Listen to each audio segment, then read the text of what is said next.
a stinking hot day, and I've come out to have a look and see what's happened to the garden. Now, we had a northerly wind, and I said that yesterday, that I hope we don't get the northerly wind with this hot weather. We did, unfortunately. Have a look at the broad beans, they just got beaten to death.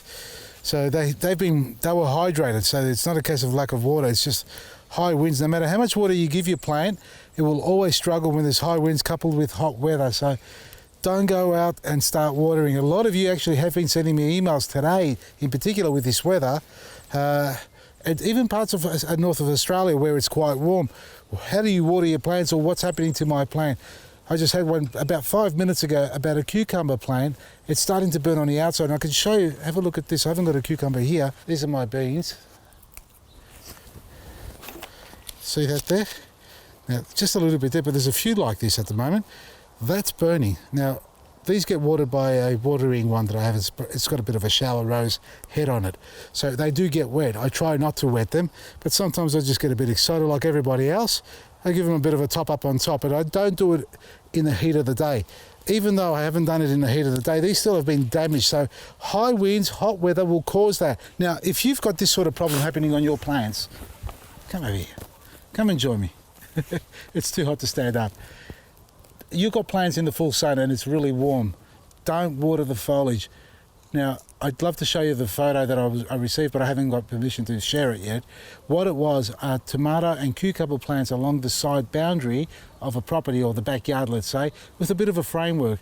Now, I know a lot of people have that corrugated, or sorry, not corrugated, the colorbond sheeting, fencing. That metal fencing can radiate so much heat, twice as much as what you get from the direct sun. So if you've got a garden bed, let's say it's here. This is how wide it is. Let's say 600, 700 wide. You want to grow your tomatoes on there. You plant a tomato just here, about 30 centimetres off the fence. That's your corrugated fencing. You've got no mulch around it also. Now, I know many of you use mulch, but those who don't, think about this. No mulch, soil gets hot, it crusts over, so there's no air pockets. See this here? It's mulch. It's got airflow in it. So you get a bit of a draft that actually cools it down. The cooling system is moisture in the mulch with airflow. No matter if it's hot or not, it will still cool the soil down. So that's what you need this for. You take the mulch away, you've got the hot air flowing. There's nothing there to ventilate it and cool it down. It will dry off on the surface and start to dry through the soil down below and crust over. So that's why we put the mulch there. It keeps it cool in summer, hot in winter.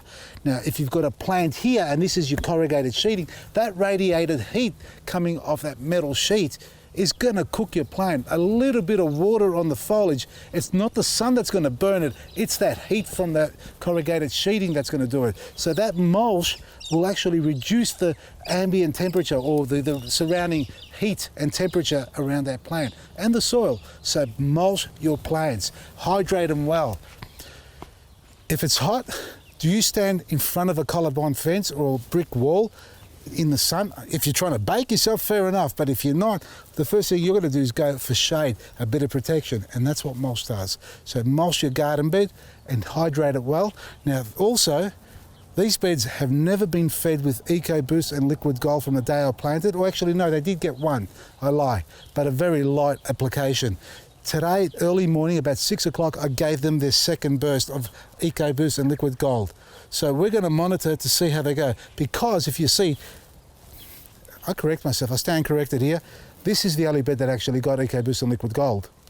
Those two never got it. And I can show you, this is it. Right, can you tell where it got it? I kid you not, I'm being serious about this. Look where I stopped with the EcoBoost and Liquid Gold. Can you see that? A little bit of a difference there, isn't it? Hey? The growth. They were all planted at the same time, folks. They weren't planted any sooner or later. We finished this bed off as a second planting, and then we started liquid fertilising with our rose, which has got the widespread spray, and these all got a bit of a dribble on them.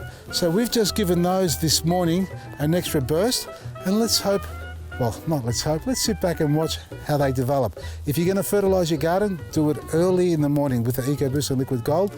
Do it every fortnight if you need to, or once a month is fine. And make sure you get your black grit in it if you want to get that wonderful flower and fruit development.